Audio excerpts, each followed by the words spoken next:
Now, why don't you go and find yourself a seat? Because by the time I get finished down here, you'll be very tired.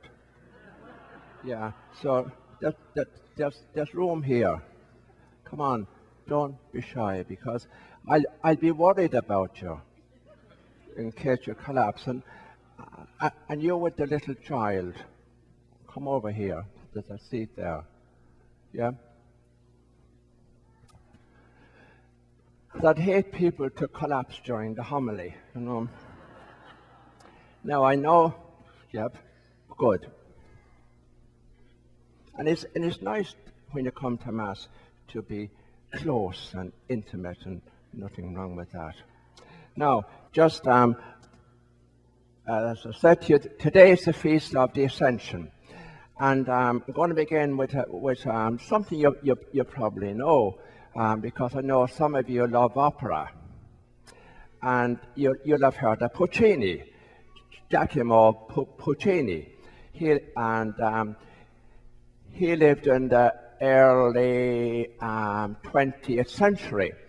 And Puccini wrote, among other things, he composed La Bohème, Madame Butterfly, Tosca. And in 1922, he began working on one of his most famous operas, Turandot. But at the same time, he was diagnosed with cancer. And as time went on, he got weaker and weaker, and he was working all the hours he could to try and finish the opera. And his friends and disciples and pupils kept coming to him and saying, "Master, don't work so hard because you're not well." And as he got weaker and weaker, he eventually said to his disciples, "I want you to promise me that if I don't get Turandot finished, you'll finish it off where I left off." And so, then in 1924, unfortunately, Puccini died before he finished Turandot, and his pupils came and studied very carefully what Puccini had composed or written, and then they began to complete it.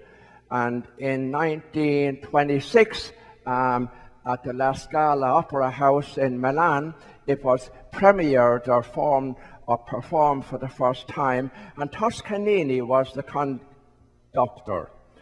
And so it began off, and everything was going very nicely. And when they came to the part where Puccini died and his pupils took over, Toscanini paused, and he turned around to the audience, and there was a long, long, long pause. And with tears in his eyes, he says, "This is where the master died, and this is where his pupils took over." And then he turned and began playing the remainder part. And when they finished, there was thunderous applause. And a lot of experts today say that the second half is probably the best half, where his pupils, so amazing. Now, how does that fit into the gospel this morning? Absolutely beautiful. Absolutely beautiful. Because first and foremost, in the Acts of the Apostles, you read, "Men of Galilee," or people of Galilee, why are you standing there looking up into the sky? That's not going to do any good or achieve anything. Have you ever thought, when you pray, you say, "Oh God, help me"? Where do you think God is? He's not up there. They went up to the moon and they didn't find him. And I tell you what, you can go up and up and up, and you're not going to find God up there. God is everywhere. He's in my heart. He's in your heart. We're surrounded by God. We're in God. And that's why Paul said, "In him we live and move and have our being." So why are you looking up there? What did Jesus say, like Puccini, What did Jesus say to the apostles before he ascended? Listen, I'm finished now. I've done my bit. Now you go and continue where I have left off. But he didn't just say that to the apostles. He said it to each one of us sitting here this morning. Every one of us. And that's the challenge. That's the challenge of the Ascension. And that puts it in a nutshell. I may have said to you before, look at the scriptures, read the scriptures. Jesus never once said, worship me. But he said many, many times, follow me. And unfortunately, many of us, we're good at maybe saying the odd prayer and worshiping, but we're not very good at following. We're not very good at following him. So, let's apply that to ourselves and be very pragmatic or very practical. So, you come to Mass on a Sunday, wonderful.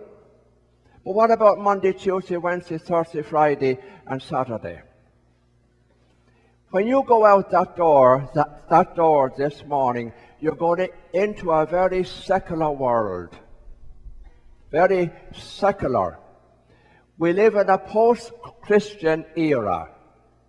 And we are called to be different. And are you? Ask yourself, I can't answer that question for you. Are you different? Or are you as avaricious, as greedy, as ambitious as anybody else?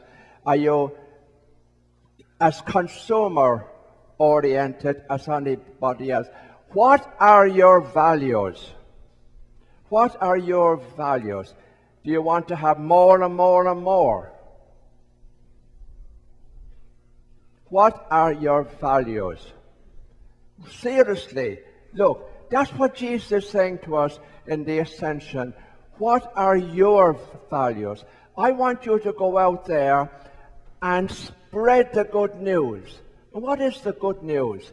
That God loves you and that God matters. And God is in everything.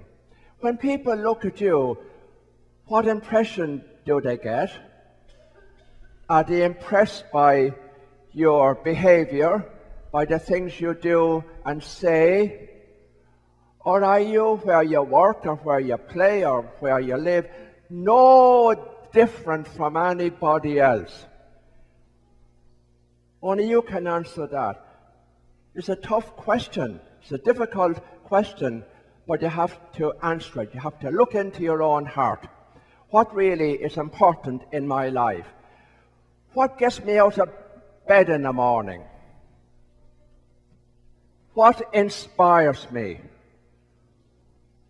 A lot of people today, they're inspired more by celebrities or famous people rather than by God. Are you any different from that? Are you any different at all? Put it this way. You, each one of us, me included, you are the only Bible that some people will ever read. They listen to what you say, and they look at what you do. What is the Bible according to you? Just repeat that. You are the only Bible that some people will ever read. They listen to what you say. They look at what you do. What is the Bible according to you?